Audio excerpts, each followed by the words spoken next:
بسم اللہ الرحمن الرحیم۔ یہ 12 ربیع الاول منانے کا جو طریقہ ہے تو تاریخ مکہ یا کوئی بھی عرب کی تاریخ یا کسی تاریخ میں بھی آپ دیکھ سکتے ہیں کہ سرکار نبی علیہ الصلوۃ والسلام کی پیدائش پر آپ کے دادا حضرت عبد المطلب رضی اللہ عنہ نے یہ کس طرح منایا۔ تو جب آپ کی پیدائش مبارک ہوئی تو آپ کے دادا کو اطلاع کی گئی کہ حضرت عبداللہ ان کے مرحوم بیٹے رضی اللہ عنہ ان کے گھر اللہ تبارک تعالیٰ نے بیٹا دیا ہے، تو آپ بہت خوش ہوئے۔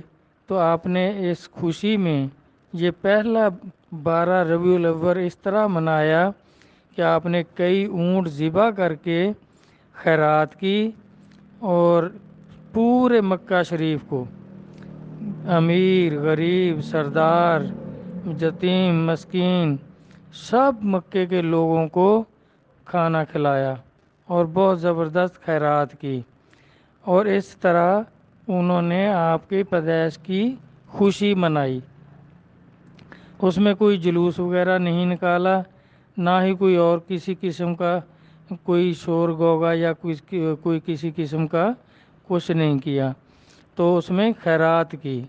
اور آپ کے چچا ابو لہب کے متعلق بھی یہ حدیثوں میں ذکر ہے کہ ان کی لونڈی نے جب ان کو اطلاع کی کہ آپ کے بھائی عبداللہ رضی اللہ عنہ کے گھر بیٹا پیدا ہوا ہے، تو انہوں نے بھی بہت خوشی کی اور اپنی اس لونڈی کو اسی ٹائم آزاد کر دیا۔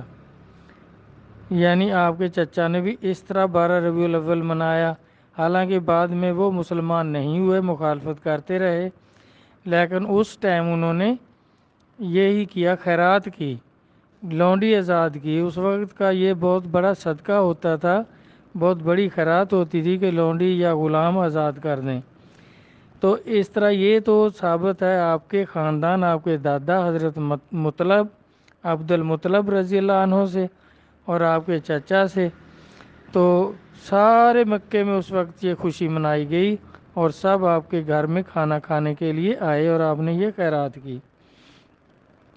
اس کے بعد اولیاء کرام سے، صحابہ کرام سے باقی جو حالات ہیں، وہ اس طرح کا کوئی واقعہ کہ وہ کسی صحابی نے کوئی جشن منایا ہو یا کوئی جلوس نکالا ہو، اس طرح کا کوئی ہماری نظر سے تو نہیں گزرا، کیونکہ بعد میں مخالفتیں شروع ہو گئیں۔ جب آپ نے اعلان نبوت فرمایا تو چند لوگوں نے اسلام قبول کیا، باقی جو تھے خاندان کے بھی اور دوسرے قبیلوں کے لوگ بھی وہ مخالفت کرنے لگ گئے، تو حالات جو تھے وہ سازگار ہی نہیں رہے، بہت ہی اس طرح مخالفت کا زمانہ گزرا۔ جدھر بھی آپ تبلیغ فرمانے گئے لوگوں نے بہت کم تبلیغ کو قبول کیا، اور پہلے 13 سال جو ہیں مکے شریف کے وہ اسی طرح مخالفت میں اور تکلیف میں گزرے۔ پھر اس قدر انہوں نے پریشان کیا مکے کے مشرکین مکہ نے کہ آپ ہجرت پر مجبور ہو گئے، اور اللہ تبارک تعالیٰ نے اجازت فرما دی کہ ہجرت کر جاؤ۔ آپ مدینہ منورہ شریف ہجرت فرما کر چلے گئے۔ وہاں بھی انہوں نے چین سے نہیں رہنے دیا، پیچھے سے پھر بھی جاتے رہے حملہ کرنے کے لیے، اور جس میں غزوہ بدر غزوہ احد وغیرہ کے واقعات پیش آئے۔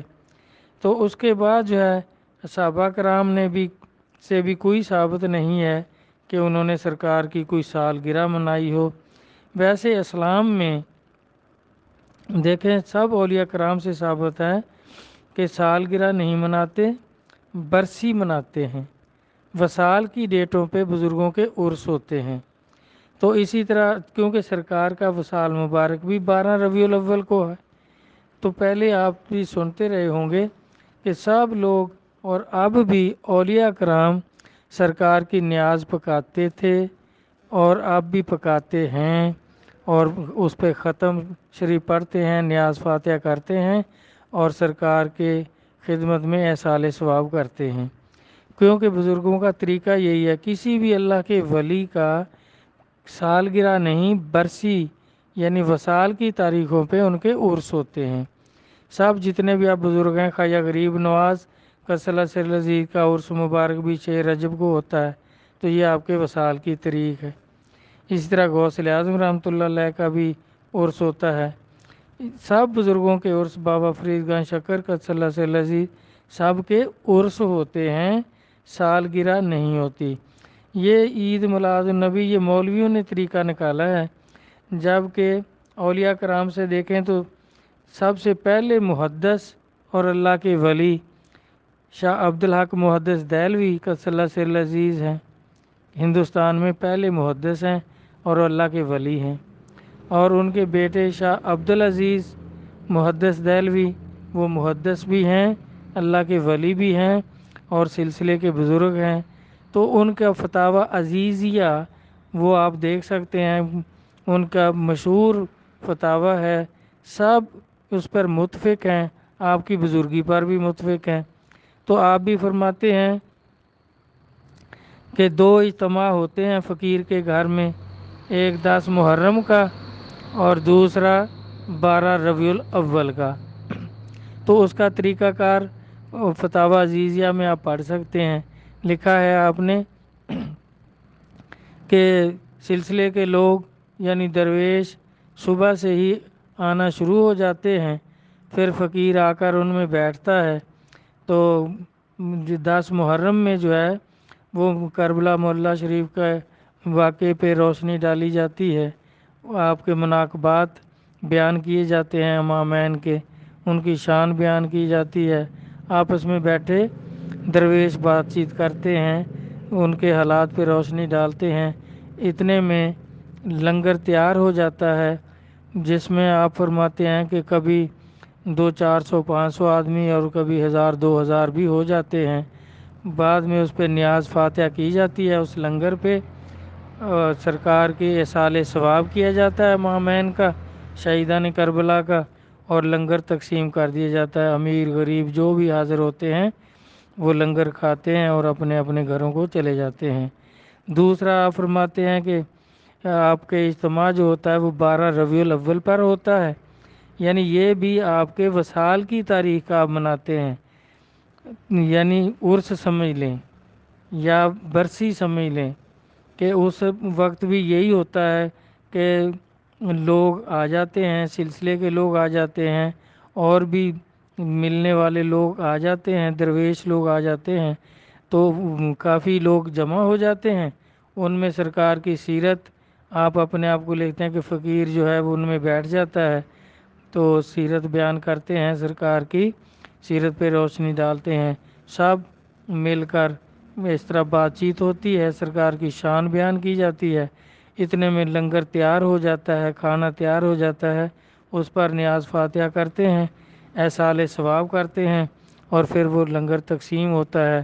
سب غریب امیر مسافر ہمسائے سب اس میں کھاتے ہیں پیتے ہیں اور اپنے گھروں کو چلے جاتے ہیں۔ کوئی جلوس وغیرہ یا ڈھول وغیرہ نہیں بجایا جاتا، اور اس طرح کا جیسے اب ماڈل بناتے ہیں، یہ مولویوں کا طریقہ ہے۔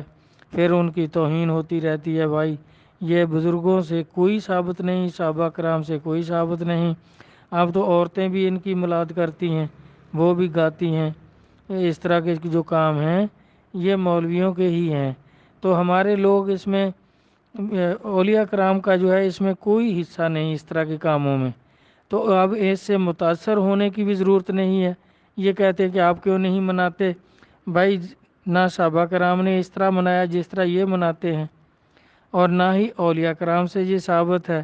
خیرات کرنا، حضور کا نیاز فاتحہ کرنا یہ ثابت ہے، وہ جتنی چاہے کوئی خیرات کرے 12 ربیع الاول کو اور سرکار کا احصال ثواب کرے۔ تو ان فرقوں کا تو فکر ہی نہیں کرنا چاہیے، کیونکہ اگر ان میں کوئی اچھائی ہوتی یا کوئی نیکی ہوتی، کوئی ان میں خلوص ہوتا، کسی قسم کی بھی نیکی ہوتی، تو نبی علیہ الصلوۃ والسلام ابن ماجہ جلد دوم 3993 نمبر حدیث، اس میں یہ فیصلہ نہ فرما جاتے کہ میری امت کے 72 فرقے ہوں گے، سارے دوست کی ہوں گے، اور فرقے سارے کے سارے جو ہیں وہ مولویوں کے ہی ہیں، اور یہ مولوی ہی فرقے بناتے ہیں، اور سارے فرقے جو ہیں یہ دوست کی ہیں۔ اور قرآن پاک میں بھی اللہ تبارک تعالیٰ نے فرمایا کہ یہ قاری جو ہیں، حافظ ہیں، یہ قرآن کو صرف پڑھنا جانتے ہیں، زبانی پڑھنا جانتے ہیں، ان کو شعور نہیں ہے، اور اپنی من گھڑت کتابیں لکھتے ہیں جس طرح یہ سارے مولوی لکھتے ہیں، اور اس کی کمائی کھاتے ہیں۔ آپ فرماتے ہو اس میں بھی ان کے لیے کوئی بھلا نہیں ہے، تو یہ کہتے ہیں کہ دوزخ کی آگ تو ہمیں چھو بھی نہیں سکتی۔ اللہ تعالیٰ فرماتے ہیں کہ میرا ان سے کوئی وعدہ نہیں ہے۔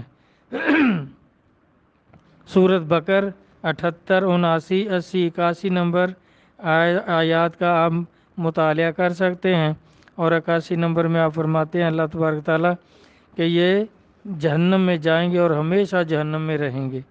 تو اس طرح بھائی یہ جو علماء کرام ہیں یہ علماء سو ہیں، علماء حق اولیاء کرام کو کہتے ہیں، یہ علماء سو ہیں، یہ سارے نئے نئے طریقے، بلکہ یہ جو بریلوی حضرات ہیں یہ تو نقل کے عادی ہیں۔ پہلے انہوں نے نقل کی یہ تبلیغی جماعت والوں کی، اپنی یہ انہوں نے ایک جماعت بنا لی کہ ہم بھی تبلیغ کے لیے جایا کریں گے دعوت اسلامی کے نام سے، اور پھر دیکھا شیعوں کو، حالانکہ سب کہتے جی شیعہ کافر، شیعہ کافر، پھر اب ان کی نقل اتارنا شروع کر دی ہے کہ وہ امام حسین علیہ السلام کا جو روزہ بناتے ہیں، تعزیہ نکالتے ہیں اور روتے پیٹتے ہیں، جو بھی کرتے ہیں، تو ان کی نقل انہوں نے اب وہ امام صاحب کا جلوس نکالتے ہیں اور ان کا ایسے ماڈل بنا کے نکالتے ہیں، بعد میں اس کو کراچی والے سمندر میں پھینک دیتے ہیں، کوئی دوسرے جو ہے اس کو ادھیڑ پدھیڑ کر کے رکھ لیتے ہیں، اگلے سال پھر بنا لیتے ہیں۔ اب انہوں نے بھی وہی کام شروع کر دیا، ان کی نقل کرنا شروع کر دی۔